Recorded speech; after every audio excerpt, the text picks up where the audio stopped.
मी यज्ञसेनी, मी पार्श्वती, मी अनिंदिता. आता महाप्रस्थान हाकेच्या अंतरावर. वाटतं करावं सिंहावलोकन स्वतःच्या आयुष्याचं, साधावा स्वतःशीच संवाद. सांगाव्यात 4 गोष्टी सुखदुःखाच्या, साक्षीभावानं लावावा स्वतःच्याच आयुष्याचा अन्वय. सुख आणि दुःख. वाटतं सुख वाटत जावं आणि दाटून आलेलं दुःखही थोडं मोकळं करावं. म्हणतात ना, सुख सांगून संपत नाही आणि दुःख सांगून उरत नाही. सुख सांगितल्यावर उत्तरोत्तर वृद्धिंगत होतं, तर दुःख सांगितल्यावर त्याला ओहोटी मिळते. माझ्या जीवनात तर दुःखाचं निबिड अरण्य आहे आणि ह्या दुःखाच्या अरण्यात कुठेतरीच क्वचित एखादा सुखाचा झरा झुळझुळत असतो. असू दे, पण दुःखानं मला खूप शहाणं केलंय, हे काय कमी आहे? माझं चरित्र कसं विचित्र आहे नाही? सर्वसामान्य माणसाचं बरं असतं. जन्मापासून त्याची कथा सुरू होते आणि मृत्यूशी ती संपते. माझी कथा मात्र जन्मापूर्वी सुरू झालेली आणि महाप्रस्थान झाल्यावर तरी ती कथा थांबणार आहे थोडीच. या वळणावर मी आता विचार करते की मी कोण आहे. मी माझे विश्लेषण करू पाहते. मी सर्वसामान्य माणूस का देवता? खूप विचार करते आणि विचारांती शेष राहते केवळ अर्थगर्भ मौन. स्वतःला देवता समजावे तर देवतेच्या पदरात एवढी पराकोटीची दुःख कशी असतील? एखाद्या देवतेची एवढी मानसिक कुचंबना असू शकते? मी म्हणे अग्निकन्या, माझ्या जन्माचाही केवढा दिव्य प्रसंग, पण आयुष्यभर अग्नीने माझा पिच्छाच सोडला नाही. भाजणं आणि भाजणंच. या प्रचंड भाजण्यानं तर पुढे काही रुजलंच नाही. एका परिवारालाच भस्म करणारी मी संहारिणी तर नव्हे. भूतलावरील साक्षात लक्ष्मी असा माझा गौरव होतो. कसलं वैभव माझ्या ठिकाणी आज या क्षणी आहे. मी कसली देवता? मी देवता असते तर हे संहार पर्व कशाला घडले असते?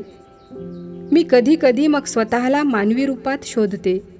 पण सर्वसामान्य स्त्रीच्या जीवनातील अतिशय महत्त्वाचा क्षण म्हणजे तिला प्राप्त झालेलं मातृत्व. इथेही मी अभागीच ठरते. माझी 5ही मुलं अश्वत्थाम्यानं अक्षरशः कापून काढली. माझं वात्सल्य उघडं नागडं झालं. मी धाय मोकलून रडले. भ्रमिष्ठासारखी सैरभैर झाले. सर्वसामान्य माणसासारखी ही सुखदुःख माझ्या वाट्याला येऊ नयेत. काय हा दैव दुर्विलास! मी मानवी का अमानवी कळत नाही. एवढा लांबचा प्रवास झाल्यावरही माझ्या जन्माचं प्रयोजन काय याचं उत्तर मिळत नाही. कधी कधी वाटतं, कौरव वंशातील स्त्रियांना अस्वस्थतेचा शाप तर नसेल? कसलं पाप त्यांनी केलं होतं? त्यांच्या वाटेलाच का एवढी सुखविन्मुखता? थोडासा विचार केल्यावर कळेल की प्रत्येकीच्या दुःखाची जातकुळी वेगळी असेल, तपशील वेगळा असेल, पण दुःख तर आहेतच ना. कुरुवंशात सत्यवती आली, पण तिच्या नशिबी वैधव्य आलं. पुत्रवती होती, पण पुत्र असून नसल्यासारखे. दुःख पदरात घेऊनच तिने या जगाचा निरोप घेतला. आंबेच्या दुःखाला तर पारावार नाही. सुडाने पेटलेली बाला म्हणजे आंबा. सूड घेण्यास तिला एक जन्मही अपुरा पडला. आयुष्यभर अविवाहित राहिलेल्या आंबेच्या जीवनाची ससेहोलपट काय सांगावी. भीष्माचार्यावर सूड उगवून तरी ती शांत झाली काय? अंबिका आणि अंबालिका या मातृत्वापासून वंचितच राहिल्या. कोण होतं सुखी समाधानी? गांधारी तरी होती काय? माता गांधारी म्हणजे केवढं मोठं व्यक्तिमत्व. पण वैयक्तिक जीवनात दुःखाने तिचा पिच्छा सोडला नाही. पाताळ यंत्री धृतराष्ट्राची महाराणी अशीच तिची कीर्ती मागे राहिली ना. माता म्हणून तरी तिच्या मागे काय लौकिक उरला आहे? दुराचारी युवराजांची माता एवढीच का तिची योग्यता? माझ्यात आणि तिच्यात एका अवस्थेसंदर्भात मात्र साम्य आहे. तिला 100 पुत्र होते. गांधारीचे 14 आणि दाशीपुत्र 86. ते सगळे मारले गेले. शेवटी तिने पुत्रिकच ना. मीही आज निपुत्रिकच आहे. गांधारीची आंतरिक घुसमट सांगायला शब्द अपुरे पडतात. माता कुंती खरं म्हणजे पुत्रवती, पण तिलाही वैधव्य भोगावे लागले. पण दुःखाची ही मालिका इथेच थांबत नाही. हा भोगवटा जातो थेट उत्तरेपर्यंत. ऐन तारुण्याच्या उंबरट्यावर वैवाहिक जीवन संपले, ती विधवा झाली. आशेचा एक किरण होता, एक अंकुर तिच्या गर्भात साकार होत होता. त्यालाही मृत्यूने गाठलेच ना.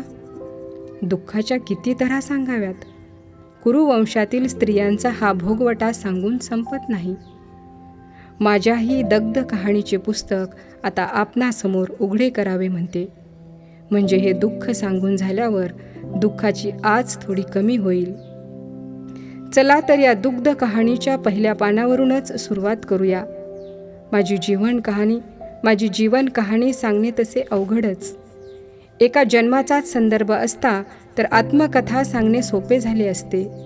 पण संबंध जीवनच एवढे गुंतागुंतीचे बनले आहे की पूर्वजन्माचा आधार घ्यावा लागतो.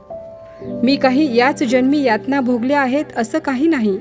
माझ्या पूर्वजन्मातही वेदनेच्या बाजारात माझा लिलाव झालेलाच आहे. आता दुःखच वितरित करायला बसल्यावर पूर्वजन्मीचे दुःख तरी आपल्या पदरात कशाला बांधून ठेवायचे. आता सगळेच सांगून टाकते. पूर्वजन्मात एका तपोवनात अयाचित वृत्तीने राहणाऱ्या एका महात्म्या ऋषींची मी कन्या. खरं म्हणजे माझ्याच सौंदर्याचे वर्णन मी करू नये, पण ते करावं लागणार आहे. कारण हे सौंदर्यच माझ्या वाटेला येणाऱ्या वनवासाचे महत्त्वाचे कारण होय. मी फार सुंदर होते. होय, खूप खूप सुंदर. माझे उदर अतिशय कृश होते. भ्रुकुटी कमानदार होती. डोळे तेजस्वी होते. पांढऱ्या शुभ्र डोळ्यात लालसर केशवाहिन्या माझं उपजत सौंदर्य सांगत होत्या. माझे केस केवळ कुरळेच नव्हते, तर भ्रमरासारखे काळे, कुळकुळीत आणि अतिशय लांब सडक होते. माझ्या पायात सिंहिणीची चाल होती. आणि खरं सांगू काय, मी केवळ बाह्यतःच सुंदर नव्हते, तर आंतरिक सौंदर्याने माझ्या व्यक्तिमत्वाचे फूल पूर्णतः उमललेले होते. माझ्या मनाच्या कक्षा रुंदावलेल्या होत्या. सत्सद विवेक बुद्धीचा कानोसा घेऊनच मी जीवनात मार्गक्रमण करीत होते. तपोवनात अंतर्बाह्य सौंदर्याचा वस्तुपाठ होऊनच मी गिरीकंदरात फिरू लागले. माझ्या पायांचा मुलायम स्पर्श झाला की हिरवे तृणही फुलून येऊ लागले. माझ्या हाताच्या स्पर्शाने फुलंही गांधार गाऊ लागली. ओढ्याने खळाळणारे नाठाळ पाणी माझ्या पायाशी क्षणभर थपकू लागले. एकंदर माझ्या अस्तित्वानेच अवघे तपोवन सृजन सोहळे साजरे करू लागले.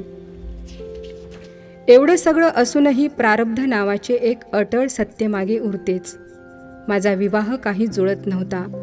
मला अनुरूप जोडीदार मिळत नव्हता. याचे कारण म्हणे मी पूर्वकर्माने भाग्यहीन निपजले होते. पूर्वजन्मात काय पाप केलं होतं कुणास ठाऊक, पण मला पती काही मिळाला नाही. मग मीही पेटून उठले. कठोर तपसाधना करण्याचे मी ठरवले. सर्व गोष्टी अनुकूल असून मला योग्य वर मिळत नाही याचे मला प्रचंड दुःख झाले. पण मी दुःखाने कोसळले नाही, वैफल्यग्रस्त झाले नाही. आता दुःखाशी संघर्ष करून विजय संपादन करावा असं मी ठरवून टाकलं. माझी तपश्चरणाला सुरुवात झाली. ही काही साधी तपसाधना नव्हती, तर ते होतं एक उग्र तपश्चरण. अनुरूप जोडीदार मिळण्यासाठी एका स्त्रीवर एवढे उग्र तप करण्याची वेळ यावी. आयुष्याचा जोडीदार मिळविण्यासाठी ही महिलांची उन्नतावस्था होय की अधपात कळत नाही. पण मी पतीसाठी तपश्चर्या सुरू केली. मला सर्व गुण संपन्न पती पाहिजे होता. तो धर्माचरणी असावा, तो बलदंड असावा, तो पराक्रमी असावा, तो सौंदर्य संपन्नही असावा व तो बाणेदारही असावा. माझी तपसाधना सुरू झाली. भगवान शंकराची मी आराधना करू लागले. मला खात्री होती माझी साधना विफल होणार नाही. माझ्या मनाची पूर्ण तयारी झाली होती. उग्र तपाच्या योगाने माझी अंगकांती उत्तरोत्तर झळाळून जात होती. माझ्या तपश्चर्येने भगवान शंकर केवळ प्रसन्न झाले नाहीत, तर संतुष्टही झाले. भगवान प्रकट होत म्हणाले, हे कल्याणी, मी प्रसन्न आहे. काय पाहिजे तो वर मागून घे. माझ्या आनंदाला पारावार उरला नाही. मला अनुरूप पती न मिळाल्याची भयावह परिस्थिती निर्माण झाली होती ना, त्या परिस्थितीचे स्मरण करून मी छद्मीपणाने हसले. क्षणाचीही उसंत न घेता शंकराला अभिवादन करून मी म्हणाले, हे प्रभो, मला धर्माचरणी पती दे, मला पहाडाची छाती लाभलेला पती दे, मला दिग्विजयी पराक्रमी सव्यासाची पती दे. हे प्रभो, मला मदन सौंदर्य संपन्न पती दे, आणि हे प्रभो, मला नितळ निरागस पती दे. भगवान शंकराजवळ एका दमात हा वर मी मागून गेले. भगवान शंकर तथास्तु म्हणणारच याची मला खात्री होती. वरद शंकरांनी वर दिला, पण घडले वेगळेच. ते म्हणाले, हे भद्रे, तुझ्या म्हणण्याप्रमाणे तू मागितलेल्या विशेषणावर हुकूम भरतवंशोत्तम 5 पुरुष तुझे पती होतील. भगवान शंकरांनी दिलेला वर ऐकला आणि मी गडबडून गेले. या अनपेक्षित वराने मी गोंधळून गेले. मी तात्काळ म्हणाले, हे भगवान, हे प्रभो, मला आपल्या कृपाप्रसादाने मी मागितलेल्या गुणांनी संपन्न असा एकच पती मिळावा अशी माझी इच्छा आहे. आपण हे काय केलं भगवंत? हे कल्याणी, तू 5 गुणविशेषणे लावून पती मागितलेस, त्यावरून 5 पती मिळावेत अशी तुझी इच्छा आहे असे मी समजलो. त्याप्रमाणे मी ते तुला दिले आहेत. हे दिलेले वर अपरिवर्तनीय असल्याने आता मी सांगितल्याप्रमाणे तुला जन्मांतरी 5 पती प्राप्त होतील. अशी माझी ही पूर्वजन्मीची कथा सांगितली जाते. मी विचार करते, खरेच पूर्वसुकृताला एवढं महत्त्व असते काय? खरेच का हे पूर्वजन्मी घडले असेल? मी विचार करतच राहते. किती जन्मांच्या आणि किती कथा सांगाव्यात, आणि सांगून तरी काय उपयोग? प्रत्येक जन्मात स्त्री जन्माची हीच होरपळ. मग कशाला सांगाव्यात या व्यथांच्या प्राण असणाऱ्या कथा? पण या एका जन्माची कथा तर सांगावीच लागेल, कारण त्याशिवाय सूडनाट्याचे मूळ स्रोत समजणारच नाही. भारद्वाज पुत्र द्रोण आणि पृषद पुत्र द्रुपद या 2 मित्रांपासून सुरू झालेल्या या सूडाचा प्रवास द्रोणपुत्र अश्वत्थमा आणि द्रुपद सुता मी याज्ञसेनी आमच्यापर्यंत आला. आमच्या अंगणात हा सूड सुखनैव नाचून गेला. वाटतं हे सुडाचे चक्र आता मात्र थांबले पाहिजे. का सुरू झाले हे सुडाचे चक्र? याचा शोध घ्यायचा असेल तर जावं लागेल गंगेच्या तीरावर आणि भारद्वाज नावाच्या महतपस्वी ऋषींच्या आश्रमात. आश्रमाच्या मातीत खेळत होते 2 पुत्र, ऋषीपुत्र द्रोण आणि क्षत्रिय पुत्र द्रुपद. या दोघांच्या रूपानं निर्व्याज आणि निरागस मैत्री नांदत होती भारद्वाजाच्या आश्रमात. वेद अध्ययनापासून ते गंगेत डुंबण्यापर्यंत हे मित्र एकत्र राहत. यांच्या बाळलीलांनी भारद्वाज आश्रमालाच बहर आला होता. भारद्वाज ऋषींनी आपल्या जवळचे अग्निअस्त्र अग्निवेश या शिष्यांना दिले होते. भारद्वाजांच्या सांगण्यावरून द्रुपद व द्रोण धनुर्वेदाचे शिक्षण घेण्यासाठी अग्निवेशांच्या आश्रमात दाखल झाले. भारद्वाज ऋषींचा आश्रम, अग्निवेश ऋषींचा आश्रम आणि गंगेच्या तीरावरील प्रांगण हे द्रोण द्रुपद मैत्रीचे माध्यम ठरले. गंगेच्या तीरावर खेळता खेळता द्रुपद म्हणाला, द्रोणा, अध्ययनात तुला किती गती आहे नाही? तू एक महान ऋषी होशील असे वाटते. तूही क्षत्रिय पुत्र शोभतोस द्रुपद. तुझ्या खेळातून तू पराक्रमी होणार हे कळतेच की. पण द्रोणा, तुझ्यात तर 2 गुण जाणवतात. ते रे कोणते? ज्ञानाचा आणि रणाचा. ही 2 मैदाने तू गाजवणार आहेस असे दिसते. पण द्रुपदा, तू राजपुत्र. एक दिवस तू राजा होशील, सम्राट होशील. तुझ्यासारख्या राजासमोर माझ्यासारखा ब्राह्मण किती दीनवाना रे. द्रोणा, सम्राट द्रुपदाचा मित्र दीनवाना कसा असेल? मी कितीही मोठा सम्राट हो, तुझ्यासाठी मात्र तुझा सवंगडीच राहील. पण तुझं काय सांगावं? तू तर महतपस्वी ऋषी होणार आहेस. ऋषी तर शीघ्रकोपी असतात असं म्हणतात. राजा झाल्यावर तरी तू द्रुपदाला ओळखतोस का नाही कुणी सांगावं. द्रुपदा, थांब, पुढं बोलू नकोस.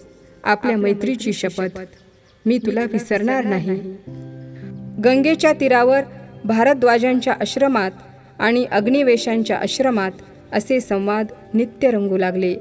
हा संवाद ऐकून आश्रमातील मातीने एक दीर्घ निश्वास टाकला असेल आणि गंगेचे खळाळणारे पाणी खळखळून हसले असेल छद्मीपणे क्षणभर, नियतीने मात्र आपला चेहरा ठेवला असेल निर्विकार, नेहमीप्रमाणेच. आश्रमात रंगलेल्या संवादाचा आणि माझ्या जन्माचा फार निकटचा संबंध आहे.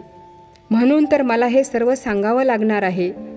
कधी कधी माझं अंतर्मन मला म्हणतं, याज्ञसेनी, अगं कशाला रमतेस या इतिहासाच्या घनदाट अरण्यात? पुन्हा हा यातनांचाच प्रवास ना? पण मी हे सांगणारच आहे. दुःखाचे एक एक पदर उलगडत जाणार आहे.